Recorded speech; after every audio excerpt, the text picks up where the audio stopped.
अजीत डोभाल एक भारतीय प्रशासनिक सेवा आईपीएस अधिकारी हैं जिन्हें जम्मू कश्मीर से धारा 370 हटाने का मास्टरमाइंड कहा जाता है।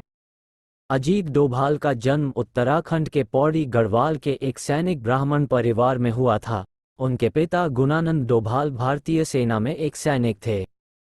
अर्थशास्त्र में पोस्ट ग्रेजुएशन करने के बाद वह आईपीएस की तैयारी में लग गए और 1968 में केरल कैडर के आईपीएस अधिकारी बने।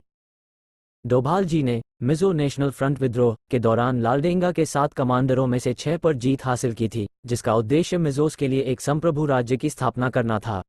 आईपीएस अधिकारी के रूप में मात्र 6 साल की सेवा में उन्हें भारत सरकार द्वारा उनकी योग्य सेवा के लिए पुलिस पदक से सम्मानित किया गया था। उस समय डोभाल ये सम्मान प्राप्त करने वाले सबसे कम उम्र के पुलिस अधिकारी थे, क्योंकि आमतौर पर एक अधिकारी को पदक के लिए अर्हता प्राप्त करने में लगभग 1.5 दशक का समय लगता है। वो कीर्ति चक्र से सम्मानित होने वाले पहले पुलिस अधिकारी बने, जो 1988 में शांतिकाल का दूसरा सर्वोच्च वीरता पुरस्कार है। डोभाल को 1990 में कश्मीर भेजा गया था, जहां उन्होंने कूका पारे जैसे आतंकवादियों को भारत विरोधी बनने से मना किया था। उन्होंने 1996 में जम्मू और कश्मीर में राज्य के चुनावों का रास्ता साफ किया था। तब उन्हें लंदन में भारतीय उच्चायोग में मंत्री के रूप में नियुक्त किया गया था। डोभाल उन 3 वार्ताकारों में से एक हैं जिन्होंने इंडियन एयरलाइंस की उड़ान 814 IC 814 से यात्रियों की रिहाई के लिए बातचीत की थी, जिसे 1999 में भारतीय जेलों में बंद कई इस्लामी शख्सियतों की रिहाई के लिए अपहृत किया गया था। इस घटना में शामिल एयरबस 300 को कई स्थानों पर उड़ान भरने के लिए मजबूर किया गया और अंत में कंधारी में नीचे उतरने के लिए मजबूर किया गया, जो उस समय तालिबान के नियंत्रण में था। विशेष रूप से डोभाल को 1971 से 1999 के बीच इंडियन एयरलाइंस के सभी 15 विमानों के अपहरण को समाप्त करने में शामिल होने का अनुभव है।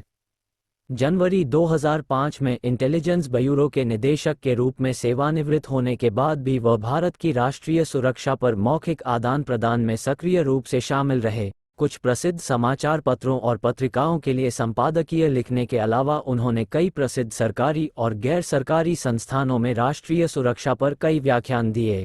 वर्ष 2019 की film Uri the surgical strike में डोभाल को परेश रावल द्वारा चित्रित किया गया था। वर्ष 2019 में जब भारत सरकार ने जम्मू और कश्मीर से अनुच्छेद 370 को समाप्त कर दिया था, तो अजीत डोभाल ने कश्मीर घाटी में शांति और व्यवस्था बनाए रखने में महत्वपूर्ण भूमिका निभाई।